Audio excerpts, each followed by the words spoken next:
கர்த்தருடைய பரிசுத்த நாமத்திற்கு மகிமை உண்டாகட்டும். இந்த நாளில் நீங்கள் கூடி வந்திருக்கிற உங்கள் யாவருக்கும் எனது கிறிஸ்மஸ் நல்வாழ்த்துக்களை நான் தெரிவித்துக் கொள்கிறேன். அது மாத்திரமல்லாமல் இணையதளத்தின் மூலமாக இந்த செய்தியை கேட்டுக்கொண்டிருக்கிற ஒவ்வொரு சகோதர சகோதரிகளுக்கும் நண்பர்களுக்கும் எனது மனமார்ந்த கிறிஸ்மஸ் வாழ்த்துக்களை நான் தெரிவித்துக் கொள்கிறேன்.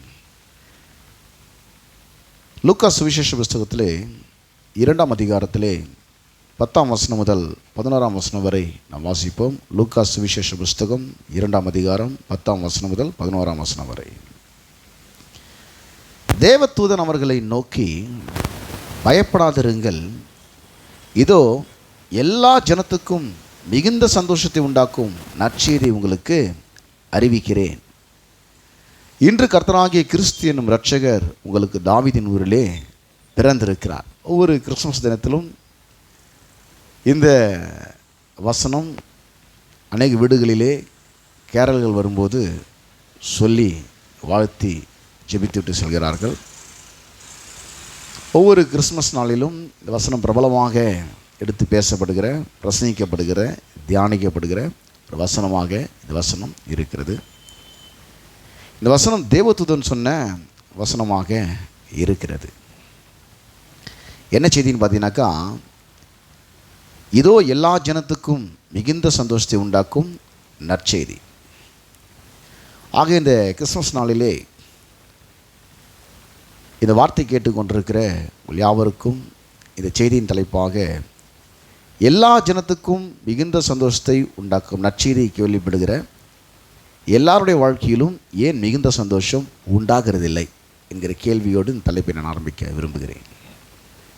எல்லா ஜனத்துக்கும், ஒரு ஜனத்தோட விட்டு வைக்கல, எல்லா ஜனத்துக்கும்னாக்கா அவர் ஆணாக இருந்தாலும் சரி, பெண்ணாக இருந்தாலும் சரி, படித்தவராக இருந்தாலும் சரி, பாமரராக இருந்தாலும் சரி, ஏழையாக இருந்தாலும் சரி, பணக்காரராக இருந்தாலும் சரி, சிறியவராக இருந்தாலும் சரி, பெரியவராக இருந்தாலும் சரி, அவர் எந்த மொழி பேசுகிறவராக இருந்தாலும், எந்த நாட்டை சேர்ந்தவராக இருந்தாலும், எந்த சமுதாயத்தை சேர்ந்தவராக இருந்தாலும், எப்படிப்பட்ட மனிதனாக இருந்தாலும், எல்லா மனிதனையும் சேர்த்து உள்ளடக்கி சொல்லப்படுகிற வார்த்தை தான் எல்லா ஜனத்துக்கும் மிகுந்த சந்தோஷத்தை உண்டாக்கும் நற்செய்தி.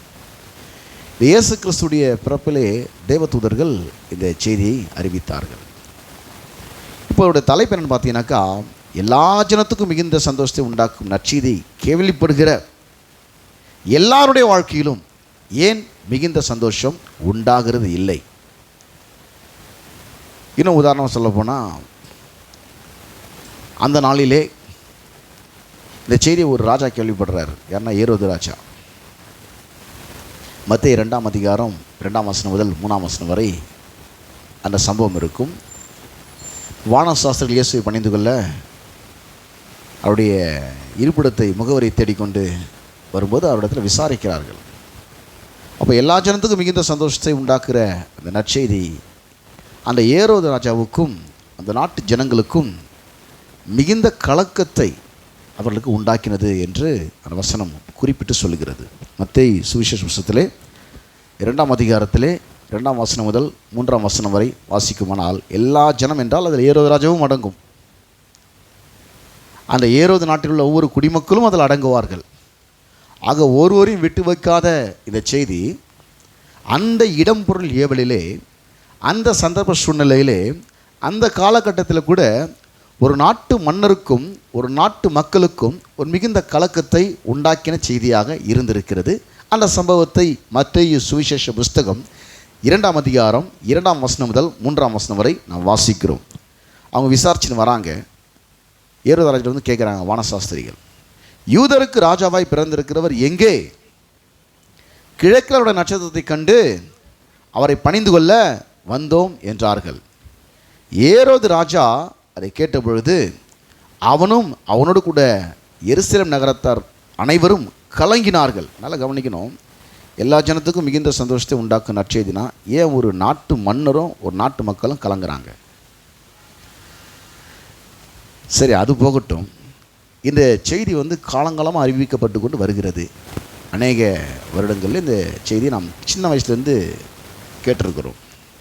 இன்னும் கேரள சர்வீஸ்லாம் கூட இந்த வசனத்தை சொல்லி வாக்குத்த அட்டைகள்லாம் கொடுத்துட்டு போகிறாங்க.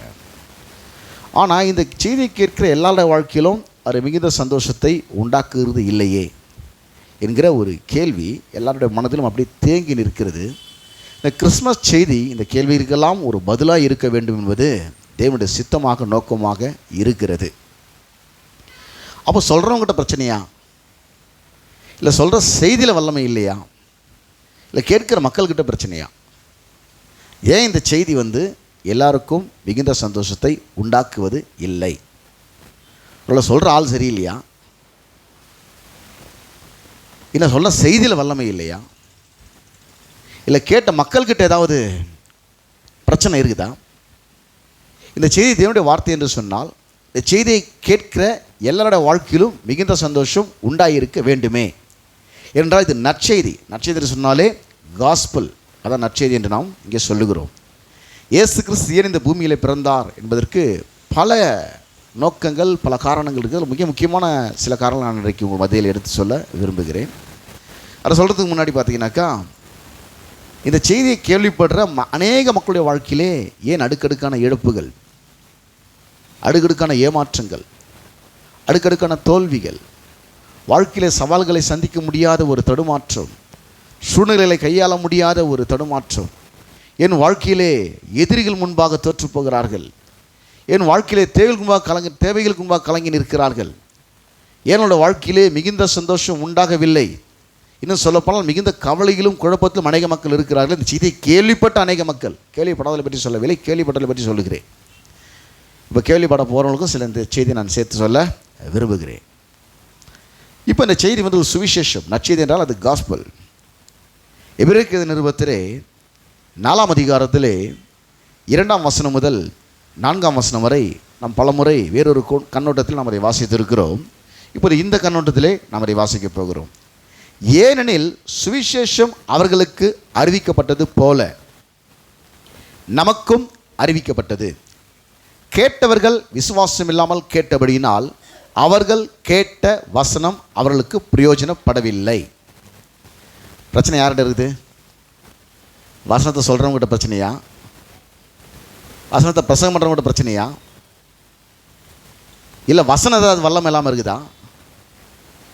பிரச்சனை யார்கிட்ட இருக்குது? இப்போ வசனம் சொல்கிறவங்ககிட்ட பிரச்சனை இருக்குதான். டாக்டருக்கு ஜுரம் வரலாம், அவர் கண்டுபிடிச்ச பேராசிட்டமாலுக்கு பவர் இருக்குது. டாக்டருக்கு ஜுரமே வராதுன்னு கேரண்டி கிடையாது. ஆனால் கொடுக்குற மாத்திரை உங்களுக்கு வேலை செய்யும். அது கொடுக்குற மாத்திரை உங்களுக்கு வேலை செய்யும். நீங்கள் சரவணா ஸ்டோர்லேயோ இல்லை சென்னை சில்க்ஸ்லேயோ இல்லை போத்தீஸ்லேயோ இல்லை மதாஷாலேயோ துணி எடுக்க போனீங்கன்னா உட்காந்துருக்கிற மேனேஜர் சாதாரண ட்ரெஸ் தான் போட்டு உட்காந்துருப்பார். அவர் சட்டையை வச்சு அந்த துணி எடப்படக்கூடாது. அவர் பேண்ட் சட்டையை வச்சு அங்கே இருக்கிற துணியை எடை போட கூட அவர் சிம்பிளாக தான் இருப்பார். ஆனால் உள்ள குவாலிட்டியான துணியெலாம் வச்சுருப்பார். உள்ளே போனால் நல்ல துணிக்கு அதுக்கு அதில் போட்டு உட்காந்துருக்க மாட்டார். அவர் சிம்பிளாக தான் உட்காந்துருப்பார். அப்போது அவர் சிம்பிளாக இருக்கிறதால உள்ள இருக்கிற துணியெலாம் சிம்பிள்னு அர்த்தம் கிடையாது. டாக்டருக்கு ஜுரம் வந்துச்சுன்னா அவர் கொடுக்குற மாத்திரை வேலை செய்யணும்னு அர்த்தம் கிடையாது. பிரச்சனை பிரசங்கம் பண்ணுறவங்ககிட்ட இருக்குதா, இல்லை பிரசங்கத்தில் பிரச்சனை இருக்குதா, இல்லை பிரசங்கத்தை கேட்குறவங்ககிட்ட பிரச்சனை இருக்குதா? யாரோட பிரச்சனை இருக்குது? பிரசங்கத்தை கேட்குறவங்ககிட்ட பிரச்சனை இருக்குது. இப்போ வாசிக்கணும் பாருங்க. ஏனெனில் சுவிசேஷம் அவர்களுக்கு அறிவிக்கப்பட்டது போல, அங்கே சொல்லப்பட்டது நற்செய்தி, இதோ எல்லா ஜனங்களுக்கும் மிகுந்த சந்தோஷத்தை உண்டாக்கும் நற்செய்தி. பாருங்கள், இந்த நற்செய்தின்றது 2 வார்த்தையை பிரிக்கிறாங்க வேத வல்லுநர்கள். ஒன்று சுவிசேஷம் என்ற வார்த்தையை கொண்டு வருவாங்க, இன்னொன்று நற்செய்தி என்ற வார்த்தையை கொண்டு வருவாங்க. இங்கிலீஷில் பார்த்தீங்கன்னாக்கா சுவிசேஷம் என்ற வார்த்தையை காஸ்பல் அப்படின்னு சொல்கிறாங்க, நற்செய்தி என்ற வார்த்தையை குட் நியூஸ் அப்படின்னு சொல்கிறாங்க. ரெண்டுமே சேம் அப்படின்றாங்க. சுவிசேஷம் சொன்னாலும் சரி, நற்செய்தி என்று சொன்னாலும் சரி, ரெண்டும் ஒரே அர்த்தத்தை தான் குறிக்கிறது. ஆனால் சுவிசேஷம் என்றால் அது சற்று ஆழமாக ஒரு மனிதனுக்கு சென்று சேரக்கூடிய ஒரு இயேசு கிறிஸ்துடைய மரணம், அடக்கம் பண்ணப்படுதல், உயிர்த்தெழுதல், இதை பற்றி ஒரு செய்தி சுவிசேஷம். அது ஒரு குட் நியூஸ். அதனால் மக்களுக்கு உண்டாகிறதான ஒரு நற்செய்தி, ஒரு குட் நியூஸ். அப்போ அங்கே சொல்லப்பட்ட செய்தி குட் நியூஸா அப்படின்னு பார்த்தீங்கன்னாக்கா, இந்த எந்த பின்னலேருந்து வருதுன்னு பார்த்தீங்கன்னாக்கா, 430 வருஷம், இப்போ வாசிச்சோம் வேறே 4ஆம் அதிகாரம் 2 முதல் 4 வரை, 430 வருஷம் எகிப்து தேசத்திலே இஸ்ரவேல் மக்கள் அடிமைகளாக இருந்தார்கள். அவர்களுக்கு இயேசு கிறிஸ்துடைய பிறவை பற்றி சொல்லப்படவில்லை, இயேசு கிறிஸ்துடைய மரணம் பற்றி சொல்லப்படவில்லை, இயேசு கிறிஸ்துடைய அடக்கம் பண்ணதை பற்றி சொல்லப்படவில்லை, இயேசு கிறிஸ்துடைய உயிர்த்தெழுதலை பற்றி சொல்லப்படவில்லை. ஒரே ஒரு செய்தி சொல்லப்பட்டது. என்ன செய்தி தெரியுமா? இந்த அடிமைத்தனத்தை உங்களை வெளியே கொண்டு வந்து பாலும் தேனும் ஓடுகிற கானான் தேசத்தை உங்களுக்கு கொடுத்தேன். இதான் காஸ்பல், இதான் நற்செய்தி. இதுலனா இயேசு கிறிஸ்துடைய மரணம் வருதா, இயேசு கிறிஸ்துடைய அடக்கம் பண்ணப்படுதல் வருதா, இயேசு உயிர்த்தெழுதல் வருதானாக்கா அது ஒரு காஸ்பல். என்ன காஸ்பல்? அவங்க ஒரு நாட்டில் பல வருஷங்களாக ஒரு ஏரோது ராஜா கிட்ட அடிமைகளாக இருந்தார்கள். அந்த நாட்டிலேருந்து கர்த்தர் அவர்களை விடுதலையாக்கி பாலும் தேனும் ஓடுகிற கானான் தேசத்துக்கு அவளை கொண்டு போய் சேர்க்கும்படி வாக்கு பண்ணினார். ஆனால் 6 லட்சம் புருஷர் கேள்விப்பட்டாங்க. அப்போ கேள்விப்பட்ட 6 லட்சம் புருஷரில் போய் சேர்ந்தது 2 பேர் தான். 1% கூட கிடையாது, 1% கூட கிடையவே கிடையாது. ஒரு 2 பேர் தான் போய் அங்கே சேர்ந்துருக்கிறாங்க. அவங்களுடைய சந்ததிகள் போய் அங்கே சேர்ந்தாங்க. அப்போ ஏன் பிரச்சனைன்னு பார்த்தீங்கன்னாக்கா, 6 லட்சம் புருஷர் கேள்விப்பட்டு அந்த 6 லட்சத்து புருஷரில் பார்த்தீங்கன்னாக்கா 2 பேரை தவிர மீது யாருக்குமே அது பிரயோஜனப்படவில்லை. இது யாருக்குமே அது பிரயோஜனம் மோசே இடத்துல குறையா, யோசுவாவிடத்தில் குறையா, இல்லை சொல்லப்பட்ட செய்தியில ஒரு குறையா? சொல்லப்பட்ட செய்தியில குறை கிடையாது, மோசே இடத்துல குறை கிடையாது, யோசுவாவிடத்தில் குறை கிடையாது.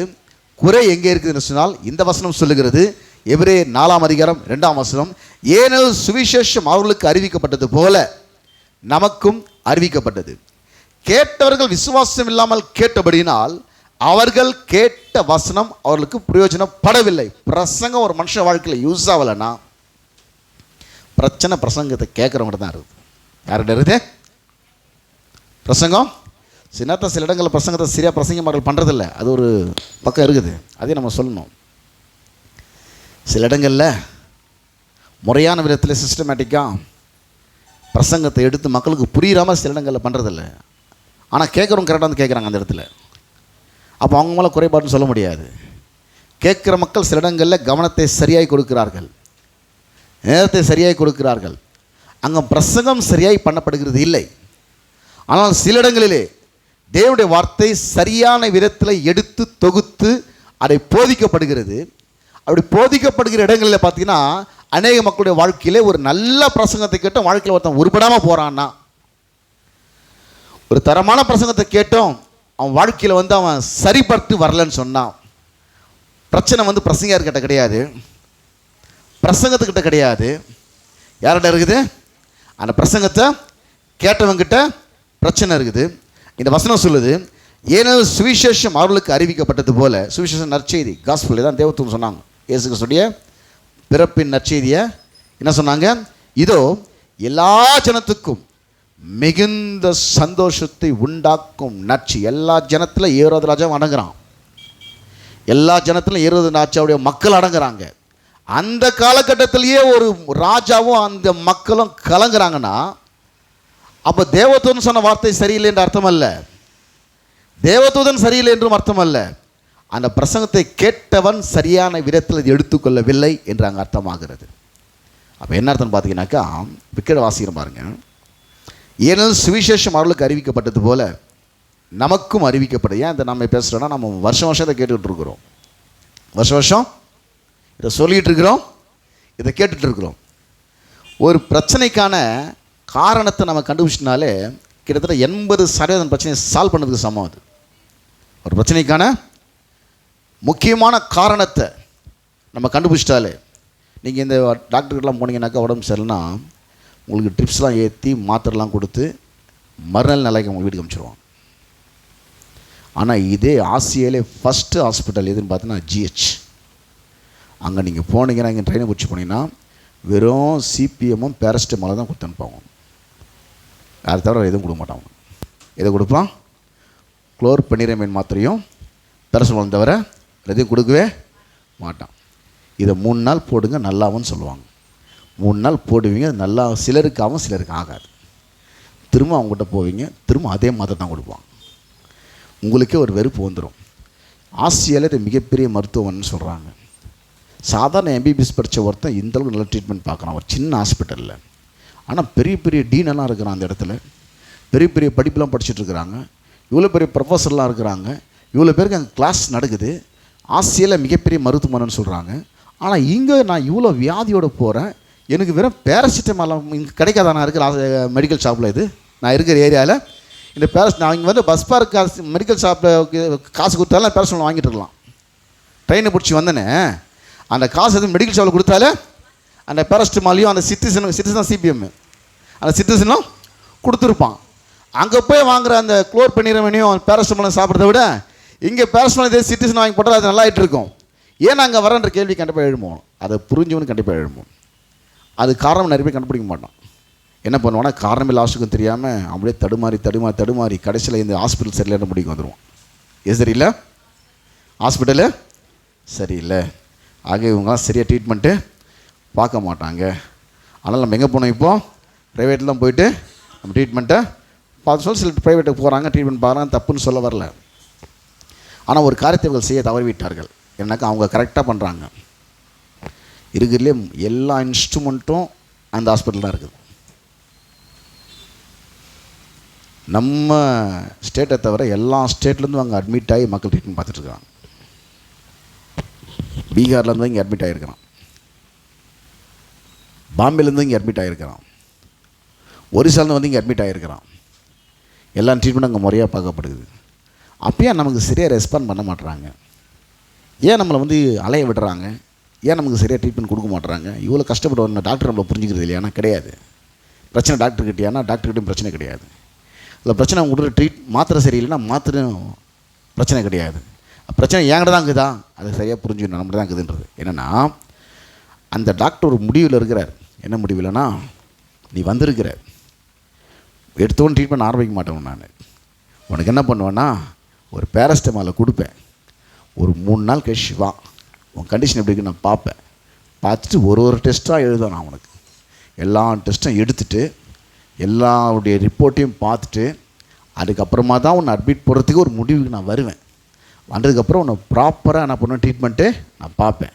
அப்புறம் தான் உனக்கு நல்லா ஆகும். அதாவது உன்னோட வியாதி என்னன்றதை கண்டுபிடிக்கிறதுக்கு அவர் நிறைய டைம் எடுத்துக்கிறார்.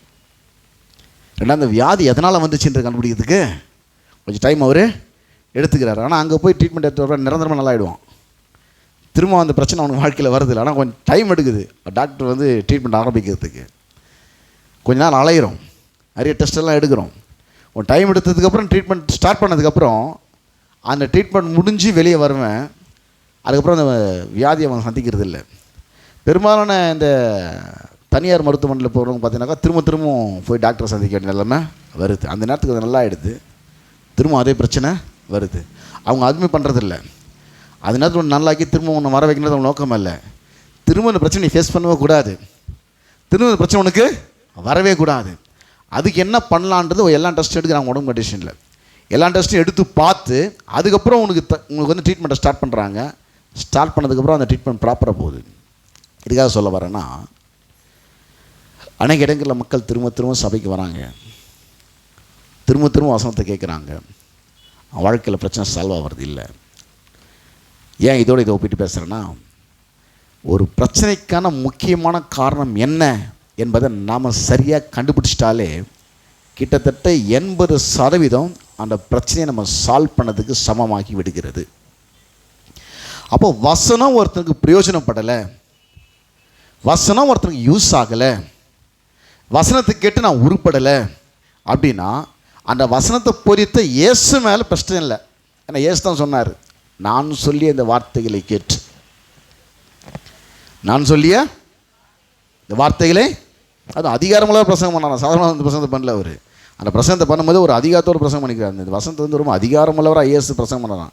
ஆகையால் நான் சொல்லிய இந்த வார்த்தைகளை கேட்டு வேண்படி செய்கிறவன் எவனோ அவனை கன்மலை மேல் தன் வீட்டை கட்டின புத்தியுள்ள மனுஷனுக்கு. மற்ற 7ஆம் அதிகாரம் 24-27 வரைக்கும் வரும். லாஸ்ட்டில் முடியும் போது போய் வரும். அது ரொம்ப பிரசங்காரமாக பிரசங்கம் பண்ணலையா? அவர் ரொம்ப போல்டாக பிரசங்கம் பண்ணாராம். அந்த விஷயத்தை சொல்ல மட்டும் கொஞ்சம் ஸ்ட்ரென்த்து ரொம்ப போல்டாக பேசினாராம். அது அப்படியே மென்ஷன் பண்ணியே வரும் அங்கே. ஏன்னா கேட்குறவன் அதை தப்பாக புரிஞ்சுக்கூடாதுக்காக. கேட்குறவன் அவர் ஒரு போதகரை போல் போதிக்கலையா, அதிகாரத்தோடு போதிச்சானா. அந்த இடத்துல மட்டும் கரெக்டாக மென்ஷன், நிறைய இடத்துல இயேசு கிறிஸ்து போதனைகள் வரும். குறிப்பாக அந்த இடத்துல மட்டும் அது முடியும் எப்படி வரும்னாக்கா, வசந்த போதிமார் ஒரு போதகரோல் போதிக்காமல் அதிகாரமில் வர போதிச்சாராம். நல்லா உள்ள அப்படியே ஆணி அடித்து இறங்குற மாதிரி இறங்கட்டான்னு போதிச்சாராம். நல்ல ஆழ் மனதில் போய் உட்காரட்டும், இது புரியட்டும், ஏன் இது வேலை செய்ய மாட்டேங்குது மக்களுக்கு இது விளங்கட்டும். அதை சொன்னவர் இயேசு. ஆகையால் நான் சொல்லி அந்த வார்த்தைகளை கேட்டு இவைகள் படி செய்கிறவன் எவனோ அவன் கண்மணி தன் வீட்டை கட்டின புத்தியுள்ள மனுஷனுக்கு ஒப்பாயிருக்கிறான். ஒப்பிடுவேன். பெருமழை சொரிந்து பெருவெல்லம் வந்து காற்று அடித்து அந்த வீட்டின் மேல் மோதியும். அவனுக்கும் எல்லா பிரச்சனையும் வருது, அவன் ஸ்ட்ராங்காக இருக்கிறான். வசனம் ஒருத்தர் யூஸ் ஆகுது. 26ஆம் வசனம், நான் சொல்லி அந்த வார்த்தையை கேட்டு, இவன் வசனம் கேட்டவன் தான். இவள் படி செய்யாதிருக்கிறவன் எவனோ அவன் என்ன பண்ணுவான், ஒன்று பிரசங்க யாரை குறை சொல்லுவான், இல்லை பிரசங்கத்தை குறை சொல்லுவான். அவனை கரெக்ட் பண்ணிக்கவும் மாட்டான் லாஸ்ட் வரைக்கும். அவனுக்கு அந்த எண்ணம் வரவே வராது. ஒன்று பிரசங்க யாரை குறை சொல்லிட்டு தெரிஞ்சிட்டு இருப்பான், இல்லை பிரசங்கத்தை குறை சொல்லிட்டு தெரிஞ்சிட்டு இருப்பான். லாஸ்ட் வரைக்கும் அதை ஒபே பண்ணோம், அது நம்ம வாழ்க்கையில் பிரயோஜனத்தை எண்ணத்தை அவன் வளர்த்துக்கவே மாட்டான். அவனுக்கு பிடிச்சா செய்வான், பிடிக்கலாம் செய்ய மாட்டான். ஆனால் வேதவசனம் சொல்லுது, நான் சொல்லி அந்த வார்த்தைகளை கேட்டு இவைகள் படி செய்யாதிருக்கிறவன் எவனோ அவன் தன் வீட்டை மணல் மேல் கட்டின புத்தியில்லாத மனுஷனுக்கு ஒப்பிடப்படுவான். இவன் லைஃப்பில் பிரச்சனை வருது. இப்போ பெருமழை சுழிந்து பெருவெல்லம், அதே பிரச்சனை இவனுக்கும் வருது. காற்று அடித்து அந்த வீட்டின் மேல் மோதின போது அது விழுந்தது, விழுந்து முழுதுமாய் அழிந்தது என்றார். இப்போ கேள்வி என்னன்னா, 2 பேர் வார்த்தையை கேட்குறாங்க, 2 கூட்டத்தார். ஆனால் ஒரு கூட்டத்துக்கு அது யூஸ் ஆகுது, இன்னொரு கூட்டத்துக்கு அது யூஸ் ஆகிறது இல்லை. ஆனால் தேவனுடைய வார்த்தை பாரபட்சத்தோடு பிரசங்கம் பண்ணப்படுவது இல்லை. தேவனுடைய வார்த்தை எல்லாருக்கும் வேலை செய்யக்கூடியதாக இருக்கிறது. நம்முடைய வாழ்க்கையிலே அது வேலை செய்ய வேண்டும் என்று சொன்னால், அது பிரயோஜனப்பட வேண்டும் என்று சொன்னால், இந்த செய்தியை கேட்ட உடனே மக்களுக்கு நிறைய தடுமாற்றங்கள் வருது லைஃப்பில். இந்த தடுமாற்றம் அந்த கிறிஸ்மஸ் டைமில் அவங்களுக்கு சரியான விதத்தில் எடுத்து சால்வ் பண்ணி கொடுக்கணும். அது ஒரு பிரசங்கியாருடைய கடமை. அது ஏன்னா வருஷம் வருஷம் அவங்க அதை கேட்டுட்டு இருக்கிறாங்க. எல்லா ஜனத்துக்கும் மிகுந்த சந்தோஷத்தை உண்டாக்கும் நற்செய்தியை கேட்டுட்டு அவங்க வாழ்க்கையில் மிகுந்த துக்கத்தை அனுபவிச்சுட்டு இருக்கிறாங்க. மிகுந்த பிரச்சனைகளை கேட்ட உடனே புரிதல் தப்பாக வந்துடுது. இப்போது இதுக்கப்புறம் வாழ்க்கையில் கவலையே வராது பொழுது, சந்தோஷம்தான். வாழ்க்கையில் பிரச்சனையே வராது பொழுது, வாழ்க்கையில் எல்லாம் நிம்மதி தான், எல்லாம் ஆனந்தம்தான். இல்லை இல்லை, அவனுக்கு அதெல்லாம் வந்துச்சு. யாருக்கே? வசனத்தை கேட்டு உபயோக பண்ணவனுக்கும் பிரச்சனை வந்துச்சு, வசனத்தை கேட்டு தன் இஷ்டத்துக்கு செய்யணுக்கும் பிரச்சனை வந்துச்சு. வசனத்தை கேட்டு உபயோக பண்ணவன் ஸ்ட்ராங் ஆனேன்னா, வசனத்தை கேட்டு தன் இஷ்டத்துக்கு செஞ்சவன் விழுந்து போயிட்டான். அவன் கண்மலை மேலே கட்டினான், இவன் மணல் மேலே கட்டினான். ஆனால் 2 பேருமே வசனம் கேட்ட ஆளுங்க தான். அப்போ வசனம் எல்லோருக்கும் பிரயோஜனப்படுகிறது. விசுவாசித்தவர்களாகிய நாமோ அந்த இறைப்பார்த்தலுக்குள் பிரவேசிக்கிறோம். என்ன பண்ணுறோம்? திரும்ப அந்த இதுக்கு எபிரேயருக்கே வாசித்தா தான் நம்ம நல்லா விளங்கும். அது எபிரேயர் 4 அதிகாரத்துக்கு திரும்ப வரும். எபிரேயர் 4:2 வாசிக்கிறோம். ஏனெனில் சுவிசேஷம் அவர்களுக்கு அறிவிக்கப்பட்டது போல, ஏற்கனவே ஒரு கூட்டத்துக்கு இந்த காஸ்பல் அறிவிக்கப்பட்டுச்சுப்பா. கணக்கு போட்டு பாரு, 6 லட்சம் பீப்புள்ஸு. வாக்குத்தத்தம் இருக்குது. என்ன இருக்குது? வாக்குத்தத்தத்தை பெறுகிற கூட்டம் ஒன்று இருக்கிறது, வாக்குத்தத்தை சுதந்திரிக்கிற கூட்டம் ஒன்று இருக்கிறது. வாக்குத்தத்தத்தை பெறுகிற கூட்டம் அவருடைய மெஜாரிட்டி கொஞ்சம் ஜாஸ்தியாக இருக்கும். 6 லட்சம் பேராக இருப்பாங்க. அவங்க சுதந்திரிக்கிற கூட்டம் இருக்குது, அவங்க கொஞ்சம் மெஜாரிட்டி கம்மியாக இருக்கும். 2 பேர் தான் இருப்பாங்க. அதில் 1% கொண்டு இருக்க மாட்டாங்க. வாக்குத்தத்தத்தை பெறுகிற கூட்டம் ஒன்று இருக்கிறது, வாக்குத்தத்தத்தை சுதந்திரிக்கிற கூட்டம் ஒன்று. இப்போ நாம் எந்த கூட்டத்தில் இருக்கணும்னு விரும்புகிறோம்? வெறும் வாக்குத்தத்தை வாங்கி போகிற கூட்டத்தில் இருக்க விரும்புகிறோமா? வாக்குத்தத்தை சுதந்திரிக்கிற கூட்டமா? வாக்குத்தத்தை சுதந்திரிக்கிற கூட்டம்னா எல்லா ஜனத்தும் மிகுந்த சந்தோஷம் சொல்லும்போது நானும் அதை அடங்குறேன் இல்லையா? எல்லா ஜனத்துலேயும் நானும் ஒரு ஆள் தானே. அப்போ என் வாழ்க்கையில் ஏன் மிகுந்த சந்தோஷம் வருகிறது இல்லை? கேட்ட வசனத்தின் அடிப்படையிலே, என்னுடைய சந்தர்ப்ப சூழ்நிலைகளிலே, என் வாழ்க்கையிலே நான் சந்திக்கிற சவால்கள் மத்தியிலே, என் வாழ்க்கையிலே நான் சந்திக்கிற பிரச்சனைகள் மத்தியிலே, என் வாழ்க்கையிலே நான் சந்திக்கிற தடைகள், எதிர்ப்புகள், ஏமாற்றங்கள், தோல்விகள் மத்தியிலே, என் வாழ்க்கையிலே நான் சந்திக்கிற அடுக்கடுக்கான இழப்புகள் மத்தியிலே இந்த வசனத்தை நான் எப்படி கையாளுகிறேன் என்பது மிக மிக முக்கியம் என்னுடைய வாழ்க்கையில். இப்போ வாசிக்கிறேன் எபிரேயர் 4. ஏனெனில் சுவிசேஷம் அவர்களுக்கு அறிவிக்கப்பட்டது போல நமக்கும் ஏற்கனவே ஒரு கூட்டத்துக்கு அறிவிச்சிட்டோம்பா நற்செய்தியை. அதுக்கப்புறம் ரொம்ப வருஷம் கேப் வந்து இவங்களை அறிவிக்கிற தேவதூதன். ஏற்கனவே மோசே மூலமா அது காஸ்பல் தான் வருது, நற்செய்தி தான் வருது. இதுவும் நற்செய்தி தான். அப்போ அவங்களுக்கு அது யூஸ் ஆகலை. கொஞ்சம் பேர் யூஸ் ஆச்சு, 2 பேருக்கு யூஸ் ஆச்சு. அங்கேருந்த அந்த 6 லட்சம் புருஷரில் 2 பேருக்கு யூஸ் ஆச்சு. அதில் 1% மக்கள் கூட இல்லை. 100க்கு ஒருத்தனா 1%. 6% 2 பேர்னா 1% மக்கள் கூட அதில் பயனடையவில்லை. ஏதோ 2 பேர் சொற்ப ஜனங்கள் தான் அதில் பயனடைஞ்சிருக்கிறாங்க. அப்போ இன்றைய காலகட்டத்தில் நம்ம பார்க்கும்பொழுது சொல்கிறாரு, ஏனெனில் சுவிசேஷம் அவர்களுக்கு அறிவிக்கப்பட்டது போல நமக்கும் அறிவிக்கப்பட்டது. கேட்டவர்கள் விசுவாசம் இல்லாமல் கேட்டபடினா, கேட்டால் தான் விசுவாசம் வரும். விசுவாசம் வர கேட்கறது மட்டும் விசுவாசம் அவனுக்கு வந்துடாது. விசுவாசம் எப்படி வரும்? வசனத்தை காதல் கேட்டால் தான் வரும். இந்த வசனம் என்ன சொல்லுது? கேட்டவர்கள் விசுவாசம் கேட்டதுனாக்கா, கேட்டவனுக்கு விசுவாசம் வந்துருச்சு. உன் விசுவாசத்தை அதில் கலந்து உன் சூழ்நிலை நீ பேசாதால உனக்கு அது யூஸ் ஆகலை. உன் விசுவாசத்தை அதில் கலந்து நீ சந்திக்கிற சவால்கள் மத்தியில், எதிர்ப்புகள் மத்தியில், பிரச்சனைகள் மத்தியில், தடைகள் மத்தியில், இழப்புகள் மத்தியில், ஏமாற்றங்கள் மத்தியில், துன்பம் மத்தியில் இதை பேசாதனால உனக்கு அந்த வசனம் வந்து பிரயோஜனப்படவில்லை. அந்த சூழ்நிலையில் அந்த கலந்து பேசினவனுக்கு அது பிரயோஜனப்பட்டுடுச்சு. விசுவாசித்தலாகிய நாமோ அதில் பாடுதலில் பிரவேசம் சொல்லிட்டு இந்த ஒரு பிரசங்கம் பண்ணிக்கிறேன். இந்த கண்ணோட்டத்தில் சொல்ல விரும்புகிறேன். அவருடைய கிரியைகள் உலக தோற்றங்கள் முடித்திருந்தும் இவருடைய இலைப்பாறுதல் பிரவேசிக்கவில்லை என்று என்னுடைய கோபத்திலே ஆணையிட்டேன் என்றார். மேலும் தேவன் தம்முடைய கிரியையெல்லாம் முடித்து 7ஆம் நாளிலே ஓய்ந்திருந்தார் என்று 7ஆம் நாளை குறித்து ஓரிடத்தில் சொல்லியிருக்கிறார். இங்கே சமாச்சாரம் என்னன்னு பார்த்தீங்கன்னாக்கா, இந்த ஆசீர்வாதத்துக்குள்ளே நுழையிறது, மிகுந்த சந்தோஷத்துக்குள்ளே நுழையிறது, இலைப்பாறுதலுக்குள்ள நுழையிறது பார்த்தீங்கன்னா, ஒரு ஓய்வு நாளுக்கும் இதுக்கு சம்மந்தப்படுத்தி பேசுகிறார். என்ன சம்மந்தப்படுத்தி பேசுகிறாருன்னா, தேவன் வந்து 6 நாள் ரொம்ப வேலை செஞ்சுட்டாரு, களைச்சி போயிட்டு 7ஆம் நாள் ஓய்வு எடுத்தான்ற அர்த்தத்தில் நாங்கள் சொல்லலை. அதுக்கப்புறம் செய்கிறதுக்கு எதுவுமே இல்லாதனால ஓய்வு எடுத்தார். அதுக்கப்புறம் செய்கிறதுக்கு எந்த வேலையும் இல்லை, எல்லாமே முடிச்சாச்சு. இதை சரியாக புரிஞ்சுன வாழ்க்கையில் ரொம்ப பீஸ்ஃபுல்லாக இருப்பான். இதுக்கப்புறம் நான் போய் அங்கே பெருசாக செய்ய வேண்டியது ஒன்றும் இல்லை. எனக்காக 2000 வருஷத்துக்கு முன்பாகவே செய்ய வேண்டியது எல்லாம் இயேசு இந்த பூமியிலே மனிதனாக பிறந்து சிலுவையிலே என்னுடைய பிரச்சனைக்கெல்லாம் காரணமாக இருக்கிற, என்னுடைய பிரச்சனைக்கு மாத்திரமல்ல உலகத்தில் இருக்கிற ஒட்டுமொத்த ஜனங்களுடைய பிரச்சனைக்கு காரணமாக இருக்கிற பாவமாகிய பிரச்சனையை இயேசு சிலுவையிலே கையாண்டு அந்த பிரச்சனைக்கு தீர்வாக இருக்கிற பாவமில்லா அவர் ரத்தத்தை சிலுவையிலே சிந்தி மரித்து அடக்கம் பண்ணப்பட்டு 3ஆம் நாள் உயிரோடு கூட எழுந்தார். இதுதான் நற்செய்தியாக நமக்கு அறிவிக்கப்படுகிறது. நமக்கு அறிவிக்கப்படுகிறது. இந்த செய்தியை கேட்குற நாம சரியான விதத்தில் இதை நாம் புரிஞ்சுட்டு நம்ம வாழ்க்கையில் சவால்களை சந்திப்போம். ரட்சிக்கப்பட்டவன் யார்? நீதிமான். ரட்சிக்கப்படாதவன் யார்? பாவி. ரட்சிக்கப்படாதவன் பாவி, ரட்சிக்கப்பட்டவன் நீதிமான். அவர் என்ன செய்தியை கேட்டாங்க? ரட்சகரை குறித்த செய்தியை கேட்டாங்க. எந்த ரட்சகர்? ஜனங்களின் பாவத்தை நீக்கி அவர்களை ரட்சிக்கிறவர். அப்போ பாவத்தில் இருக்கிறாங்க மக்கள். பாவம் தான் எல்லா பிரச்சனைக்கும் காரணமாக இருக்குது. அந்த பாவமாகிய பிரச்சனையை ஒழித்து கட்டுவதற்காக, முற்றுப்புள்ளி வைப்பதற்காக, மனோகத்தை பாதிக்காதபடி செய்வதற்காக தேவன் ஒரு மிகப்பெரிய நடவடிக்கை தான் அந்த கிறிஸ்மஸ் நாளாக இருக்கிறது. தேவன் தன்னுடைய குமாரனை இந்த பூமியில் அனுப்பினார். அப்போ தன்னுடைய குமாரன் அனுப்பி எல்லா பிரச்சனைக்கும் ஆணிவேராக இருக்கிற, மூல காரணமாக இருக்கிற இந்த பாவம் என்கிற பிரச்சனையை அவர் சிலுவையிலே தீர்த்து கட்டிவிட்டார்.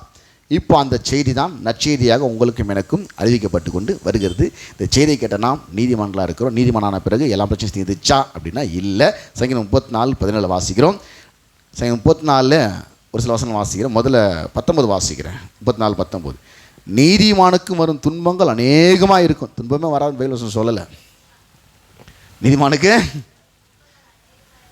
துன்பமே வராதுப்பா, மிகுந்த சந்தோஷத்துக்காக நட்சத்திரம் சொல்லிட்டேன். சிலுவையில் உனக்காக இயேசு மரிச்சிட்டாரு, பிறந்துட்டாரு. ஆனால் வாழ்க்கையில் என்ன பண்ணுற? இனிமேல் உனக்கு பிரச்சனையே வராது அப்படின்னு பைபிள் வசனம் சொல்லலை. என்ன சொல்லுதுன்னா, ரட்சிக்கப்பட்டவனு தான் நீதிமான்னு சொல்லுது. ரட்சிக்கப்பட்டவனு தான் நீதிமான்னு. ஆனால் எந்த லிசத்தரமான இருக்கிற நீதிமான்னா, நீ இந்த வசனத்தை சரியான விதத்தில் நீ கையாளுவாயானால், இந்த வசனத்துக்கு நீ சரியான கவனத்தை கொடுப்பாயானால், இந்த வசனத்தில் நீ உன்னுடைய கீழ்ப்படுதலை ஒழுங்காய் கொடுப்பாயானால், இந்த வசனத்தில் உன்னுடைய விசுவாசத்தை மிக்ஸ் பண்ணுவாயானால், நீ என்ன பண்ணுவ தெரியுமா? எந்த துன்பம் வந்தாலும், உபத்திரமோ, வியாகுலமோ, துன்பமோ, பசியோ, நாசமோசமோ, நிர்வாணமோ, பட்டயமோ, நம்மில் அன்புகிறவராலே முற்றும் ஜெயங்குழுவலாக இருக்கிறோம். ஜெயிக்கிறாள் நான் இருப்பேன்ப்பா, எனக்கு வரட்டும் பிரச்சனை, அப்போ தான் எனக்குள்ளே இருக்கிற விசுவாசம் வெளியே வரும். எனக்குள்ளே இருக்கிற விசுவாசம் வெளியே. பிரச்சனை வரலாம், வெளியே வராது. அது பிரச்சனை வரட்டும், பிரச்சனை தான் அத்தனை சொல்லிட்டு இருக்கக்கூடாது. உனக்குள்ளே இருக்கிற விசுவாசத்துக்கு வந்துக்கிற பரீட்சைன்னு நினச்சிக்கணும். அதை என்ன நினச்சிக்கணும்? உன் வாழ்க்கையில் பிரச்சனை வந்ததுக்கு காரணம் இன்னொருத்தன் கிடையாது. நீ தேர்வியா, தேர மாட்டியா, பாஸ் பண்ணுவியா, ஃபெயில் ஆவியான்றதுக்கான வந்திருக்கிற டெஸ்ட்டாக நம்ம அதை பார்க்கணும். நீதிமானுக்கு வரும் துன்பங்கள் அநேகமாக இருக்கும். அப்போ கர்த்தர் கூட தான் இருக்கிறாராம். கர்த்தர் கூட தான் ஏன் எவ்வளோ துன்பம் வருது அப்படின்னு நினைக்கலாம். வருவாள் அங்கே வசனம் அப்படியே சொல்லுது, கர்த்தர் எல்லாவற்றையும் நின்று அவனை விடுவிப்பான். கர்த்தர் எல்லாவற்றையும். துன்பம் மட்டுமா வருது? 34:17 வாசிங்க. நீதிமான்கள் கூப்பிடும்போது கர்த்தர் கேட்டு அவர்களை அவருடைய எல்லா உபத்திரவங்களுக்கும் நீங்களாக்கி விடுகிறார். ஏன்னா அவருடைய கண்ணெல்லாம் நீதிமான் மேல் தான் இருக்குதான். இவன் இந்த சுவிசேஷத்தை கேட்டிருக்கிறான், என்ன சொந்த ரட்சகரை தேவனை ஏற்றுக்கொண்டிருக்கிறான். ஆக இவன் வாழ்க்கையில் இந்த பிரச்சனை வரும்போது நான் கூட இருக்கிறேன்னு வாக்கு பண்ணிட்டேன், ஆனால் நிற்கிறேன் கூட, எல்லாத்தையும் அவனை ரிலீஸ் பண்ணி விடுறதுக்காக, எல்லாத்தையும் வெளியே கொண்டு வரதுக்காக. 34:15 வாசிக்கிறவன், கர்த்தருடைய கண்கள் நீதிமான்கள் மேல் நோக்கமாக இருக்கிறது. யார் மேல் நோக்கமாக இருக்குதான்? நீதிமான்கள் மேல். இந்த நீதிமன்றம் எங்கேயா வசந்த ஒழுங்காக கவனிச்சு அதுபடி கொஞ்சம் கோஆப்ரேட் பண்ணுவானான்னு நோக்கமாக இருக்குது.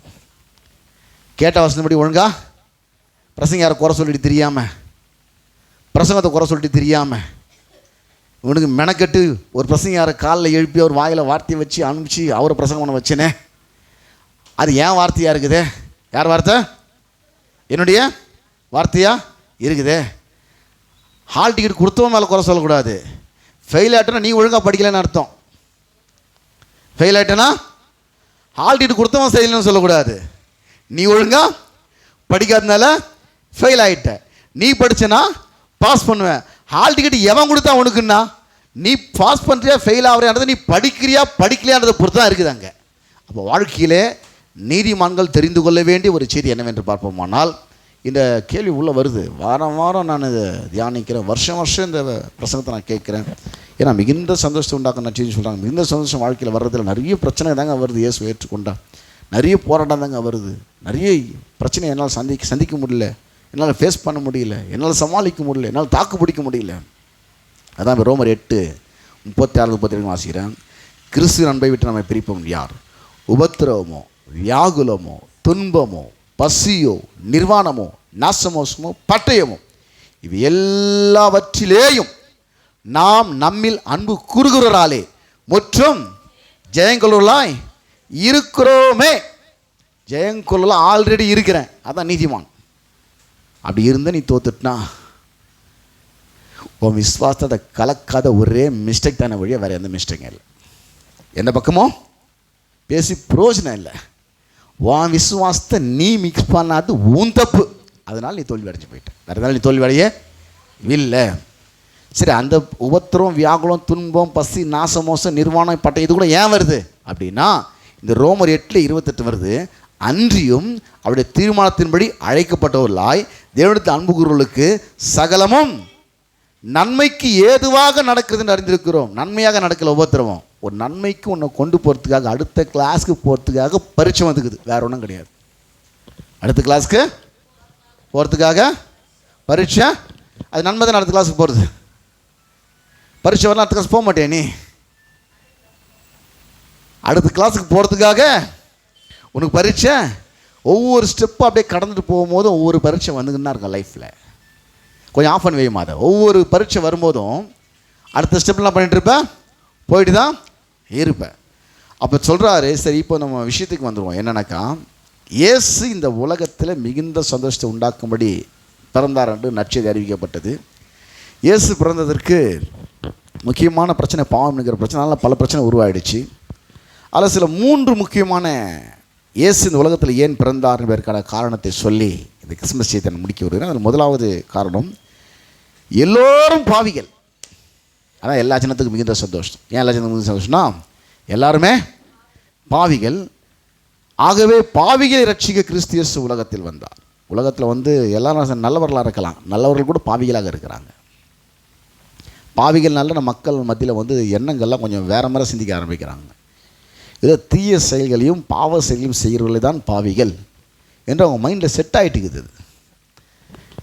எந்த பாவ செயலும் ஈடுபடாதவர்கள் பாவிகள் இல்லை என்பது போல் மனசில் ஒரு எண்ணத்தை அவங்க வளர்த்துக்கிறாங்க. அதனால் சில சன்மார்க்கர்கள்லாம் தன்னை பாவின்னு ஒத்துக்கிறது இல்லை. ஏன்னா நாங்கள் ரொம்ப சன்மார்க்கில் இருக்கிறாங்க, நாங்கள் ஒரு எறும்பு கூட துரோகம் பண்ணவே. நான் சில சன்மார்க்கில் சந்திச்சிருக்கேன் வாழ்க்கையில். சன்மார்க்கு போதனை ஒரு போதனை இருக்குது, அவங்களும் ஒயிட் அண்ட் ஒயிட் தான் போட்டுருப்பாங்க.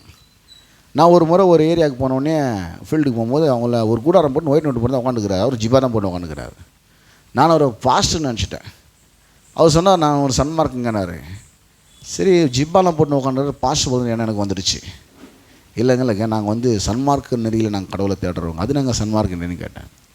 இல்லைங்க எந்த ஒரு எறும்பு கூட நாங்கள் துரோகம் பண்ண மாட்டோங்க, எந்த ஒரு உயிரை கூட நாங்கள் கொல்ல மாட்டோங்க. ஒரு முறை நான் இருக்கிற இடத்த ஒரு தேல் வந்துடுச்சுங்க, இவ்வளோ பெருசு இப்படி கொடுக்குறிட்டின்னு ஒரு தேல் வந்துடுச்சுங்க. உடனே நான் ரொம்ப ஆச்சரியம் என்னங்க பண்ணீங்கன்னு கேட்டேன். ஒரு முறை எத்தாந்து தேல் அப்படியே பிடிச்சின்னு அப்படி விட்டேங்க அப்படின்னாரு. மூஷன் இருக்கும்போது விட்டுட்டேன், மனசில் நினச்சிங்க. நான் மூஷன் இருக்கும்போது விட்டுட்டேன், தூங்கின்னு இருக்கும்போது வந்திருந்தா அது வேலை அதை காமிச்சிட்டு போயிருக்கோம். சன்மார்க்க போதனாங்க பிரயோஜனப்பட்டு இருக்காது. ஏன்னாக்கா அங்கே அது வேலை செய்யாது. அன்பானவர்களே, இப்போது உலகத்தில் இருக்கிற எல்லா மக்களுமே பாவிகளாக இருக்கிறார்கள். நீதிமான் ஒருவனும் இல்லை, ஒருவனாகிலும் இல்லை. இப்போ அந்த வசந்த வாசிப்போம் பாருங்கள். வசந்த வாசிப்பம் நிறைய பேருக்கு விளங்கும். இயேசு இந்த உலகத்தில் ஏன் வந்தார்? இந்த மேலே 3 பாயிண்ட்டு சொல்லிடுறேன். எல்லோரும் பாவிகள், பாவிகளை ரட்சிய கிறிஸ்து இயேசு உலகத்தில் வந்தார். செகண்ட் பாயிண்ட்டு, எல்லா மனிதர்களுக்கும் பரிபூர்ண ஜீவனை கொடுக்குறது வேறு, பரிபூர்ண ஜீவனை கொடுக்குறது வேறு. ஜீவன் உண்டாயிருக்கும், அவை பரிபூர்ணப்படவும் வந்தான் வேற சொல்லுது. ஜீவன் உண்டாயிருக்குனாக்கா ஒரு விதை மாதிரி உள்ளே வருது, அது பரிபூர்ணம், அது ஃபுல் மகிமை வெளிப்படுத்துது. அதான் பரிபூர்ணம் அடையுது. அது ஒரு செடி பரிபூர்ணம் இல்லை, அந்த செடி வளர்ந்து அதில் நிறைய கனிகள்லாம் உண்டாகி அது நிறைய காய்த்து நிறைய கனிகளை கொடுத்து அது ரொம்ப பட்டுப்போன ஸ்டேஜுக்கு வர்றது தான் அது பரிபூர்ணம். அது முளைச்சி வளர்ந்தபோது மாடு கட்சி போட்டுச்சுன்னா அது பரிபூர்ணம் கிடையாது. அது நான் அவைகளுக்கு ஜீவன் உண்டாயிருக்கவும் அவைகள் பரிபூர்ணப்படவும் வந்தேன். எல்லா மனிதனுக்கும் இயேசு எதற்காக அந்த உலகத்தில் வந்தாரோ அந்த எல்லா நோக்கமும் எல்லாரோட லைஃப்லேயும் நிறைவேறணும். ஒரு ரட்சிக்க விட்டு பரலவும் போராட மாட்டாமல் இருக்கக்கூடாது. இயேசு பாவத்தின் விளைவாகிய சாபத்துக்கும் சேர்த்து சிலுவையில் முற்றுப்புள்ளி வைத்து விட்டார். அந்த பிரச்சனைக்கும் அங்கு தீர்வு கொடுக்கப்பட்டிருக்கிறது. அவன் வாழ்க்கையில சாபத்து வெளியே ஒரு எல்லா ஆசீர்வாதத்தை சுதந்திரிக்கிற வாழ்க்கையை வாழ்ந்து அவன் நித்தியத்துக்குள் போக வேண்டும் பரிபூர்ணமாக இருக்கிறது. மூன்றாவது பார்த்தீங்கன்னாக்கா, பிசாசுடைய கிரியை அழிக்கும்படிக்கு தேவனுடைய குமாரன் இந்த உலகத்தில் பிறந்தார். 3 பாயிண்ட் நான் விலகி சொல்ல விரும்புகிறேன். நிறைய பாயிண்ட் இருக்குது, 3 மட்டும் சொன்னால் போதும். 1, எல்லாருமே பாவிகள், ஆகவே எல்லாருக்காகவும் இயேசு உலகத்தில் வந்தார்.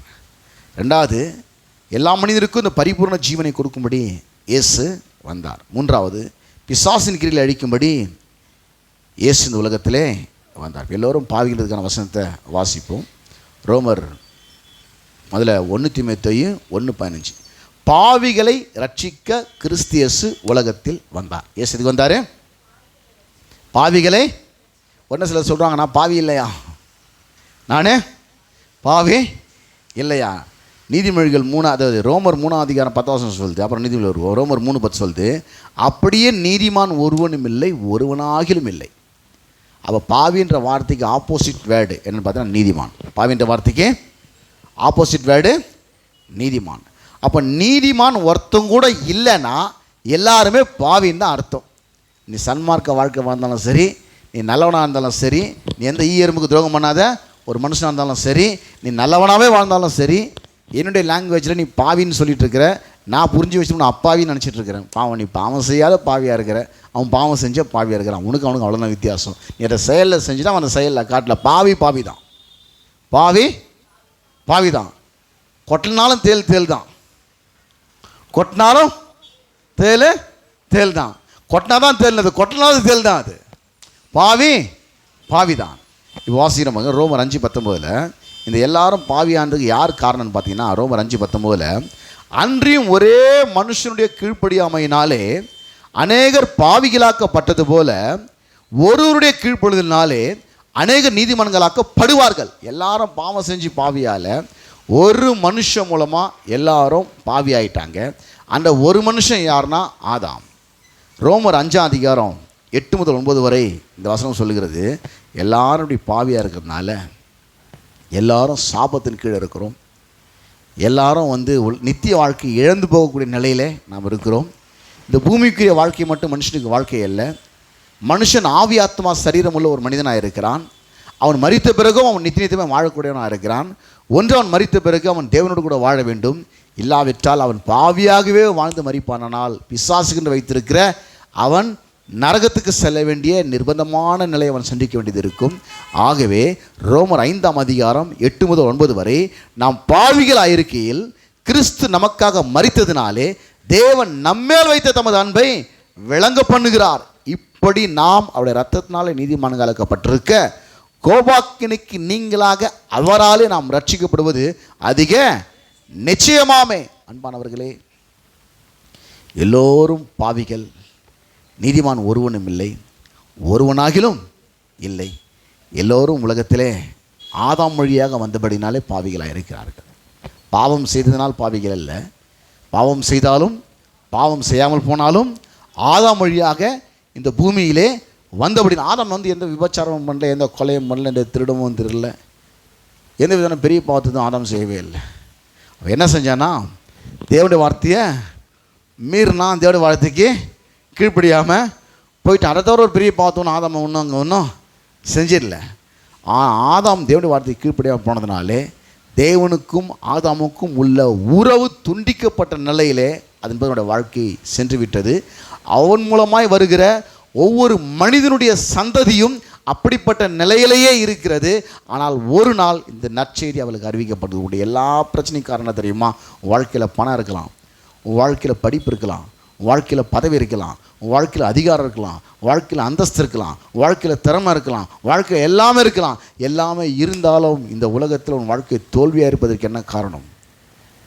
அடுக்கடுக்கான இழப்புகளை சந்திப்பதற்கு என்ன காரணம்? ஏமாற்றங்களை சந்திப்பதற்கு என்ன காரணம்? துன்பங்களை சந்திப்பதற்கு என்ன காரணம்? அப்படியே சில காலம் நீ நன்றாக வாழ்ந்தாலும் மரித்த பிறகு நீ நித்தியமாய் அந்த பிசாசில் வைத்திருக்கிற நரகத்துக்கு நீ சென்றடைவாய். அதுக்கெல்லாம் என்ன காரணம் தெரியுமா? நீ பாவியாக இருக்கிறாய். அதுதான் அதற்கு காரணம். பாவி என்றால் இந்த பாவத்துக்கான நிவாரணத்தை செய்து முடிக்கும்படியான ஒரு செயலை 2000 ஆண்டுகளுக்கு முன்பாக தேவன் இந்த பூமியிலே நடைமுறைப்படுத்தினால் அந்த முதல் நாளை தான் கிறிஸ்மஸ் நாள் என்று இந்த முழு உலகத்துக்கும் நாம் அறிவிக்க கடமைப்பட்டவர்களாக இருக்கிறோம், கடன்பட்டவர்களாக இருக்கிறோம். தேவனுடைய கட்டளை பெற்றவர்களாக நாம் இருக்கிறோம். அதாவது சுவிசேஷம் அறிவிக்கும்படியான கடன். இந்த கிறிஸ்மஸ் நம்ம அதை கரெக்டாக சொல்லி நம்ம பாருங்கள். நான் பலமுறை அறிஞ்ச வசனத்தை சொல்ல விரும்புகிறேன். 2 Corinthians 5:21 நாம் அவருக்குள் தேவனுடைய நீதியாகும்படிக்கு, நீதி செய்ய நீதி ஆகிறதில்லை, நாம் அவருக்குள் பாவம் செஞ்சு பாவி ஆகலை. ஆதாம் வழியாக வந்ததுனால பாவி ஆகிட்டோம். பாவியாக இருக்கிறதுனால எல்லா சாபமும் தலை மேலே இருக்குது. இப்போது நம்ம நீதி செஞ்சு நீதி ஆக போகிறதில்ல. நம்முடைய பாவத்தெல்லாம் ஒருவர் ஏற்றுக்கொண்டு, பாவம் இல்லாத ஒருவர், இந்த உலகத்தில் பாவமே இல்லாத ஒருவர் கூட கிடையாது. அப்போ யார் பாவம் இல்லாத ஒருவர் என்றால் இந்த உலகத்தில் தேவன் மட்டுமே பாவம் இல்லாதவராக இருக்கிறார். ஆகதான் தேவன் மனிதனாக இந்த பூமியில் 2 ஆண்டுகளுக்கு முன்பாக இந்த பூமியில் பிறந்தார். அந்த நாளை கிறிஸ்மஸ் நாள் என்று சொல்கிறோம். 33 ஆண்டுகள் இந்த பூமியில் மனிதனாக வாழ்ந்தார். அவர் சிலுவையில் மரித்தார், அடக்கம் பண்ணப்பட்டார், 3ஆம் நாள் உயிரோடு கூட எழுந்தார். ஆக இப்படிப்பட்டதான ஒரு காரியத்தை தேவன் நமக்காக சிலுவையிலே செய்து முடித்தார். அப்படிப்பட்ட காரியத்தை சிலுவையில் செஞ்சு முடிச்சதுனால இப்போ 2 Corinthians 5:21 சொல்லுது, நாம் அவருக்குள் தேவனுடைய நீதியாகும்படிக்கு பாவமறியாத அவரை நமக்காக பாவமாக்கினார். பாவத்துக்கு ஒரு தண்டனை கொடுத்தாகணும். ஏன்னா ஆதாம் மூலமாக எல்லாருமே பாவிகள் ஆயிட்டோம். எல்லாரும் பாவம் செஞ்சு பாவியால் ஆதாம் மூலமாக எல்லாரும் பாவிகளாக ஆயிட்டோம். இந்த பாவத்துக்கான தண்டனை என்ன பண்ணாராம்?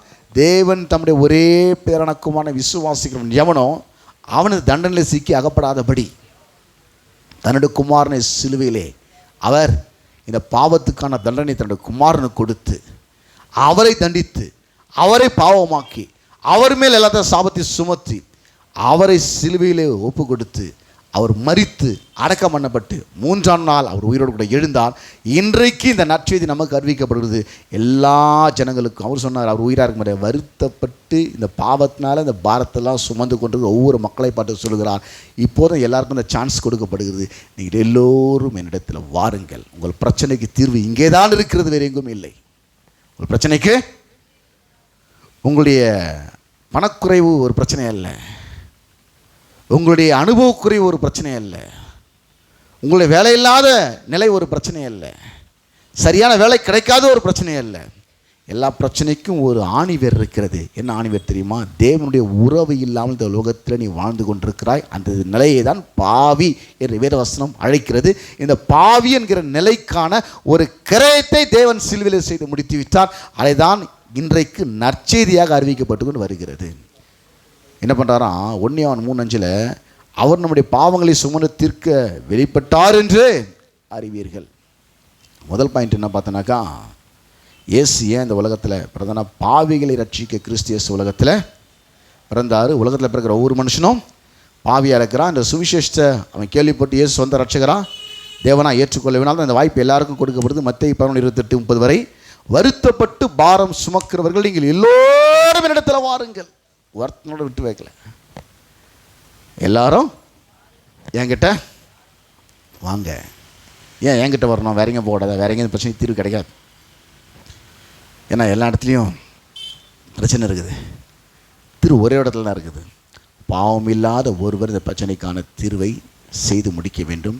பாவம் இல்லாத மனிதரே கிடையாது. தேவன் மட்டுமே பாவம் இல்லாத. நாங்கள் தேவன் உலகத்தில் மனிதனாக வந்து இந்த பாவம் என்கிற பிரச்சனை தான் எல்லா பிரச்சனைக்கும் காரணமாக இருக்கிறது. அந்த பிரச்சனையை அவர் சரி செய்து விட்டார். சிலுவையிலே உன்னுடைய பாவத்தையும் என்னுடைய பாவத்தையும் எல்லா மக்களுடைய பாவத்தையும் சுமந்து தீர்த்து அடிக்கப்பட்டு நொறுக்கப்பட்டு மரித்து ரத்தம் சிந்து மரித்து அடக்கம் பண்ணப்பட்டு 3ஆம் நாள் உயிரோடு கூட எழுந்தார். இப்போ 2வது பாயிண்ட்டுக்கு வருவோம். நம்ம இயேசு உலகத்தில் பிறந்ததுக்கான 2வது பாயிண்ட்டு, இயேசு எல்லா மனிதருக்கும் பரிபூர்ண ஜீவனை, பரிபூர்ண ஜீவன்னா நமக்கு அர்த்தம் தெரியும், கொடுக்க இந்த பூமியில் பிறந்தார். எல்லா நன்மைகளும் எல்லா ஆசீர்வாதங்களும் பரிபூர்ண ஜீவன் தான். யோவான் 10:10 வாசிப்போம் பாருங்க. திருடன் திருடவும் கொல்லவும் அழிக்கவும் வருகிறானே என்று வேறொன்றுக்கும் வரான். இங்கே திருடன் சொல்லும்போது அது பிசாசு குறிக்குது. அவன் எதுக்கு வரானா? உன் வாழ்க்கையில் உன் கவனத்தை திருடுறதுக்கு, உன் நேரத்தை திருடுறதுக்கு, உன் சமாதானத்தை திருடுறதுக்கு, உன்னுடைய செழிப்பை திருடுறதுக்கு, உன்னுடைய ஆசீர்வாதத்தை திருடுறதுக்கு, உன் சரீர ஆரோக்கியத்தை திருடுறதுக்கு, உன் மன நிம்மதியை திருடுறதுக்கு, உன் வாழ்க்கையில் எதெல்லாம் திருட முடியுமோ அதெல்லாம் திருடுறதுக்காக வரான்.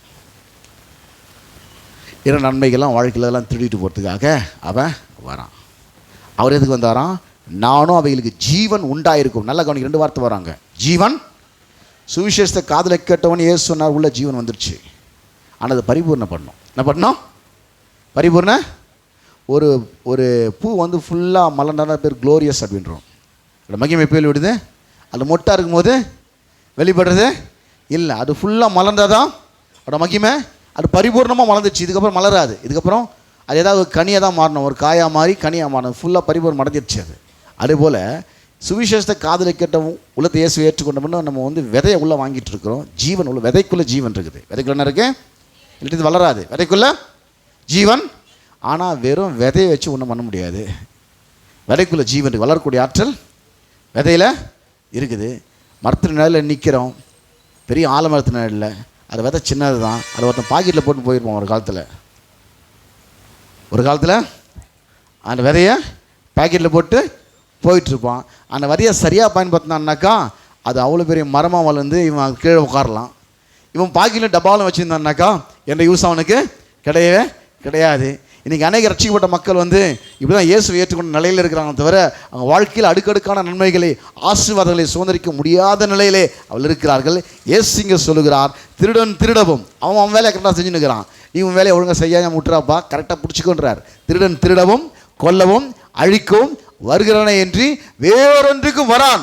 நானும் அவைகளுக்கு ஜீவன் உண்டாயிருக்கும், அது பரிபூர்ணப்படவும் வந்தேன். இப்போ ஜீவன்னா என்ன அர்த்தம் நமக்கு தெரியும். அநேகருக்கு தெரிஞ்சுக்க அந்த வசனத்தை வாசிக்க விரும்புகிறேன். 30:15 இதோ ஜீவனையும் நன்மையும் மரணத்தையும் தீமையும் இன்று உனக்கு முன் வைத்தேன். அங்கே ஜீவன்னா எல்லா நன்மைகளையும் குறிக்கிறது. 19 வாசகம் 30:19 நான் ஜீவனையும் மரணத்தையும் ஆசீர்வாதத்தையும் சாபத்தையும் உனக்கு முன் வைத்தேன் என்று உங்கள் மேல் வானத்தை பூமி என்று சாட்சி வைக்கிறேன். ஆகையால் நீயும் உன் சந்ததியும் பிழைக்கும்படி நீ ஜீவனை தெரிந்து கொண்டு. அப்போ இந்த 15 வசனத்தில் ஜீவன் என்றால் நன்மைகள் என்ற அர்த்தம் வருகிறது. 19 வசனத்தில் ஜீவன் என்றால் ஆசீர்வாதம் என்ற அர்த்தம் வருகிறது. ரெண்டத்தை சேர்த்து அர்த்தம் எடுப்போமானால் நானும் அவைகளுக்கு ஜீவன் உண்டாயிருக்கும், அவைகள் பரிபூர்ணப்படவும் வந்தேன்னு சொன்னால் இந்த சுவிசேஷத்தை கேட்டு ரட்சிக்கப்படுற ஒவ்வொரு மனுஷனுடைய வாழ்க்கையில் எல்லா நன்மைகளும் எல்லா ஆசீர்வாதம் உண்டாகி அவள் பரிபூர்ண வாழ்வு வாழும்படியான நோக்கத்துக்காகவே இந்த பூமியில் நான் வந்தேன். எப்படி வந்தார் அவர்? வார்த்தையாக இருந்தார், வார்த்தையை அறிவிக்கப்பட்டார். உன்னோட வார்த்தையின்படி எனக்கு ஆக கடவுள் இருந்த ஒரு பெண் அந்த வார்த்தையை விசுவாசித்தால் அந்த வார்த்தை மாம்சமானது. அந்த வார்த்தை 33 ஆண்டு பூமியிலே மனிதனாக வாழ்ந்தது.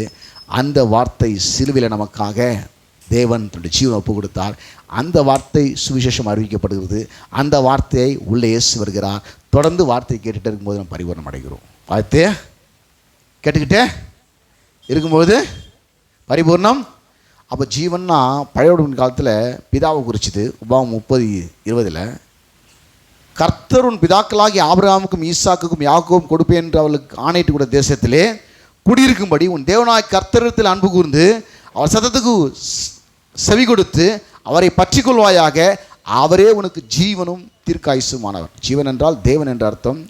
இயேசு வாழ்ந்த காலத்தில் இயேசு சொன்னார், யோவான் 14:6 அதற்கு இயேசு, நானே வழியும் சத்தியமும் ஜீவனமாக இருக்கிறேன். இப்போ நாம் வாழ்கிற காலத்தில் உயர்வின் காலத்தில் ஜீவன் என்றால் எபிரேயர் 4:12 தேவனுடைய வார்த்தையானது ஜீவனும் வல்லமையும் உள்ளதாக இருக்குது. என்னவா இருக்குது? தேவனுடைய வார்த்தையானது இதா பழைய காலத்தில் ஜீவன் சொல்லி வசனம் சொல்லுது. இயேசு வாழ்ந்த காலத்தில் இயேசு நானே வழியும் சத்தியமும் ஜீவனமாக இருக்குன்னு சொன்னார். இப்போ எது ஜீவன்? எல்லா நன்மைகளும் ஆசிரியர் எங்கே வச்சுட்டாரு? தேவனுடைய வார்த்தையானது ஜீவனும் வல்லமையும் உள்ளதாயும். அது ஆவிக்கிற வாழ்க்கையை சரி பண்ணி கொடுத்துரும், அது மைண்டை சரி பண்ணி கொடுத்துரும், அது சரீர வாழ்க்கையை சரி பண்ணி கொடுத்துரும். அது வாழ்க்கையின் ஒவ்வொரு காலகட்டத்திலும் ஒவ்வொரு இடத்திலும் ஒவ்வொரு பிரச்சனையிலும் ஊடுருவி சென்று அங்கே உங்களுக்கு விடுதலையும் நல்வாழ்வும் சுகத்தையும் கொண்டு வரக்கூடியதாய் அந்த வார்த்தை இருக்கிறது. அது எந்த வார்த்தை என்றால் வேதத்தில் நீங்கள் படித்து வைத்திருக்கிற அந்த வார்த்தை அல்ல, பேசப்படுகிற வார்த்தையாக இருக்குதுன்னு சொல்லி யோவான் 6:63 இயேசு சொல்கிறார், ஆவியே உயிர்ப்பிக்கிறது, மாம்சமானது ஒன்றுக்கும் உதவாது, நான் உங்களுக்கு சொல்லுகிற வசனங்கள். படித்த வசனம் இல்லை. என்ன வசனம்? சொல்லுகிற. படிக்கிற வசனம் வேறு, சொல்லப்படுற வசனம் வேறு. தான் சொல்கிறதுன்னு ஒரு ஆளான்ற ஆண்டவர். நான் வீட்டில் உட்காந்து 10 முறை படிச்சிட்டா நீங்கள் சொல்லுவீங்க நான் நிறைய படிச்சிட்டேன், உருப்பிட மாட்டீங்கண்ணா. அவர் சொல்கிறார், அப்படி படித்தா உருப்பிட முடியாதுப்பா லைஃப்பில். சொல்கிறதுக்கு ஒரு ஆள் வேணா அனுப்பிச்சி வைக்கிறேன்ப்பா, சொல்கிறதுக்கு ஒரு ஆள். ஏன்னா அந்த ஆளுடைய உட்காந்துக்கிறது ஆள், அவர் பயன்படுத்தலை, நான் தான் உட்காந்துக்கிறது தான் ஒரு ஆள். ஒரு வாயை நான் தான் பயன்படுத்துகிறேன், ஒரு வாயில் நான் தான் தொட்டு அபிஷேகத்தை வச்சுருக்கிறேன். பிள்ளைங்க கற்றுக்கொள்கிற மைண்ட் செட்டப் மாதிரி கற்றுக்கொள்கிற மைண்ட் செட்டப் அவர் கொடுத்துருக்குறேன், அவர் கற்றுக் கொடுத்துருக்குறேன், அவரை நான் தான் அனுப்பிச்சிருக்கிறேன். நீ அவருக்கு ஒபே பண்ணு. அவர் மேலே இருக்கிற ஓட்ட வச்சுட்டு பார்த்துருக்காத. வசனத்தை நீ ஒபே பண்ணு, வசனத்தை நீ ஒபே பண்ணால் நீ நல்லா இருப்ப. ஆனால் ஏசு சொன்னார் மத்தேயு 4:4 அவர் பிரயுத்தரமாக மனுஷன் 54 மாத்திரம் அல்ல, தேவனுடைய வாயிலிருந்து புறப்படுகிற வார்த்தை. ஆனால் பிரசங்க வார்த்தைன்னு அர்த்தம். மழை இந்த பூமியில் வந்து நனைச்சி விளைச்சல் உண்டாக்குறது போல மாறியும் உறைந்த மழையும். ஏசு 55:10-11 அறிவி வாசி 10-11. ஏசு 55 மாறியும் உறைந்த மழையும் வானத்திலிருந்து இறங்கி அவ்விடத்துக்கு திரும்பாமல் பூமியை நனைத்து அது முளை கிளம்பி விளையும்படி செய்து விதைக்கிறவனுக்கு விதையும் புசிக்கிறவனுக்கு ஆகாரத்தையும் அளிக்கிறது எப்படியோ அப்படியே என் வாயிலிருந்து புறப்படும் வசனம் இருக்கும். அப்போது ஜீவன், பரிபூர்ண ஜீவன் உண்டாகும்படி இயேசு வந்தார். இந்த பரிபூர்ண ஜீவன் எப்படி உண்டாகிறது? பிதாவின் நாட்களிலே பிதா அவரே தீர்க்காயுசும் ஜீவனமாக இருந்தார் என்று வேதவசனம் சொல்லுகிறது. இயேசுவின் நாட்களிலே நானே வழியும் சத்தியம் ஜீவனாக என்று இயேசு சொன்னார். இப்போ நம்முடைய நாட்களிலே பேசப்படுகிற வார்த்தை ஜீவனாக. அந்த கோட்டை விட்டுறாதன்றார். பிரசங்கத்தை மட்டும் விட்டுற, அதை விட்டுட்டு எங்கேயும் போய்ட்டு அது எல்லா ப்ரோக்ராமும் கேன்சல் பண்ணிட்டு உட்காந்து கேட்கு. எல்லா ப்ரோக்ராமையும் கேன்சல் பண்ணிவிட்டு அதை உட்காந்து, ஏன்னா அதில் உங்கள் லைஃப் இருக்குது, அது ஜீவன் லைஃபாக இருக்கிறது. அதெல்லாம் பார்த்தீங்கன்னாக்கா இந்த மக்கள் தேடுவாங்க. எது தேடுவாங்கனாக்கா ஒரு பாஸ்டருடைய வாயிலேருந்து வசந்த மக்கள் தேடுவாங்க. ஏன்னா ஒரு தேவதூதனுக்கு சமமாக இருக்கலாம். மல்கியா 2:7 ஆசாரனுடைய உதடுகள் அறிவை காக்க வேண்டும், வேதத்தை அவன் வாயிலே தேடுவார்களே அவன் சேனைகளின் கர்த்தருடைய தூதன். அப்படிங்கிற தூதன் வந்து நற்செய்தியை கொண்டு வந்தது போல் ஒரு தூதனை கடவுள் அனுப்புகிறார் ஆசாரியனை. அவன் வந்து என்ன பண்ணுறான்? சேனைகளின் கர்த்தருடைய தூதன் என்ன அறிவிக்கிறான்? அவன் செய்தியை அறிவிக்கிறான், தேவனுடைய வார்த்தையை அவன் அறிவிக்கிறான். ஆசாரனுடைய உதடுகள் அறிவை காக்க வேண்டும், அவன் சேனைகளின் கர்த்தருடைய தூதன். இப்போ 3வது குறிப்பு, எஸ் என் உலகத்தில் பிறந்தார் என்று சொன்னால் கடைசி குறிப்பு, பிசாசின் கிரியைகள் அழிக்கும்படிக்க தேவனுடைய குமாரன் வெளிப்பட்டார். பிசாசனுடைய 1 யோவான் 3:8 பிசாசுடைய கிரியைகள் அழிக்கும்படி தேவனுடைய குமாரன் வெளிப்பட்டார். எது பிசாசின் கிரியை? வியாதி ஒரு பிசாசின் கிரியை, குடும்பத்தில் சமாதானமின்மை ஒரு பிசாசின் கிரியை, கையின் பிரயாசத்திலே ஆசீர்வாதம் வராமல் இருப்பது ஒரு பிசாசின் கிரியை. எதை செய்தாலும் தோல்வியாக இருப்பது ஒரு பிசாசின் கிரியை. கடன் பிரச்சனை ஒரு பிசாசின் கிரியை. ஆண்டவராகிய இயேசு கிறிஸ்துவை தேவன் என்ன பண்ணாராம்? வல்லமையினாலும் பரிசுத்தால் அபிஷேகம் பண்ணினார். அவர் நன்மை செய்கிறவராய் பிசாசின் வல்லமையாக்கப்பட்ட யாவரையும் குணமாக்குறவராய் சுற்றித்திருந்தார் சொல்லி அப்போஸ்தலர் 10:38 சொல்லுகிறது. அந்த இயேசு கிறிஸ்து நேற்றும் இன்றும் என்றும் மாறாதவருக்கு அன்னைக்கு மட்டும் இல்லை. எபிரேயர் 13:8 அன்னைக்கு அதை செஞ்சவர் இன்னைக்கு அதை செஞ்சுட்டு இருக்கிறார். இன்னைக்கு அதை எப்படி செய்கிறார்? அதை அந்த அதிகாரத்தை அவர் விசுவாசின்னு அவர் கொடுத்துருக்கிறார். இந்த பிசாசின் கிரியை அழிக்கக்கூடிய அதிகாரத்தை விசுவாசி ஒவ்வொரு பிள்ளைகளுக்கும் அவர் என்ன பண்ணுறாரு?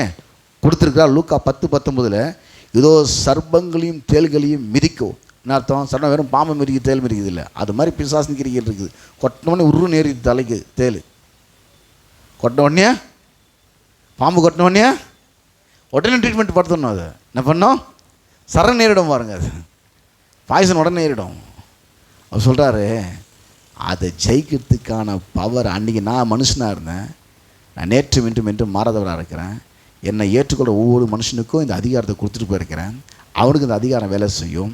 இதோ சர்ப்பங்களையும் தேள்களையும் மிதிக்கும், சத்துருடைய சகல வல்லமையை மேற்கொள்ளும், உங்களுக்கு அதிகாரம் கொடுக்கிறேன், ஒன்றும் உங்களை சேதப்படுத்த மாட்டாது. ஒன்றுமே உனக்கு காலி பண்ண முடியாது. பிசாசின் கிரியில் நீ காலி பண்ணுவேன், பிசாசின் கிரியை உன்னை காலி பண்ணாரு. அதுக்கு தான் அந்த பூமியில் பிறந்தான்றார்.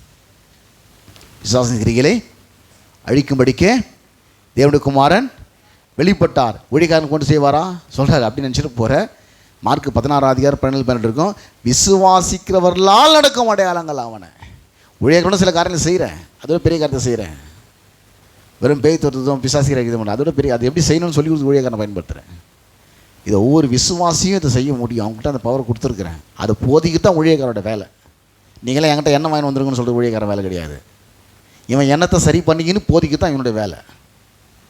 இவன் எண்ணத்தை ஒழுங்குபடுத்திக்கிட்டு இவன் வேதவசனத்தை அறிஞ்சு அந்த மக்களுக்கு கொடுக்கணும். மக்கள் வாயில் வார்த்தையை தேடுவாங்க. ஆசனோட உதற்கு அறிவை காக்கையோட அவன் சேனையில் கர்த்தருடைய தூதன். அவள் விசுவாசிக்கிறவர்களால் நடக்கும் அடையாளங்கள் ஆவன. மார்க் 16:17-18 விசுவாசிக்கிறவர்களால் நடக்கும் அடையாளங்கள் ஆவன. என் நாமத்தினால பிசாசுகளை துரத்துவார்கள். பிசாசு ஒன்றை துரத்தாது, நீ துரத்துவ. நவமான பாஷைகளை பேசுவார்கள், சர்ப்பங்கள் எடுப்பார்கள், சாவுக்கு யாதொன்றை குடித்தாலும் அதுகளை சேதப்படுத்தாது, வியாதிகள் கைகளை வைப்பார்கள், அப்போது அவர்கள் சொஸ்தமாவார்கள். இதெல்லாம் எப்படி நடக்கும்? யோவான் 14:13 என் நாமத்தினாலே நீங்கள் என் நாமத்தினால் எதை கேட்பீர்களோ குமாரன் பிதா மையப்படும்படியாக அதை செய்வேன். என் நாமத்தினால நீங்கள் எதை கேட்டாலும் அதை நான் செய்வேன். கேட்குறதா நீ, கையை வைக்கிறதா நீ, செஞ்சு முடிக்கிறது நான். வெளியில் இருக்கிற மக்களுக்கு நீ செஞ்சாம தெரியும், ஆனால் உனக்கு அந்த அதிகாரத்தை கொடுத்ததுனால அதை நானே செஞ்சிடறேன்றார். உனக்கு அதிகாரத்தை கொடுத்ததுனால அதை நானே செஞ்சிடறேன். நீ வெறும் கையை வச்சா போதும், நாமட்ட சொன்னால் போதும், உனக்கு அது புரிஞ்சால் போதும். உனக்கு அது புரிஞ்சா மீண்டும் அதை நினைவுபடுத்தி முடிக்கிறேன். இயேசு ஏன் இந்த பூமிக்கு மனுஷனாக வந்தான்றதுக்கான அந்த 3 காரணத்தை நான் நினைவுபடுத்தி நான் முடிக்க விரும்புகிறேன். அது முதலாவது காரணம், எல்லோரும் பாவிகள், ஆகவே பாவிகளை ரட்சிக்க கிறிஸ்து இயேசு உலகத்தில் பிறந்தார் அல்லது வந்தார். இரண்டாவது, எல்லா மனிதருக்கும் பரிபூர்ண ஜீவனை, நன்மைகளை, ஆசீர்வாதங்களை கொடுப்பதற்காக இயேசு உலகத்திலே வந்தார். மூன்றாவது, எல்லா மனிதனுடைய வாழ்க்கையிலும் பிசாசின் கிரிகளை அழிக்கும்படி ஆண்டவராக இயேசு கிறிஸ்து இந்த பூமியிலே வந்தார்.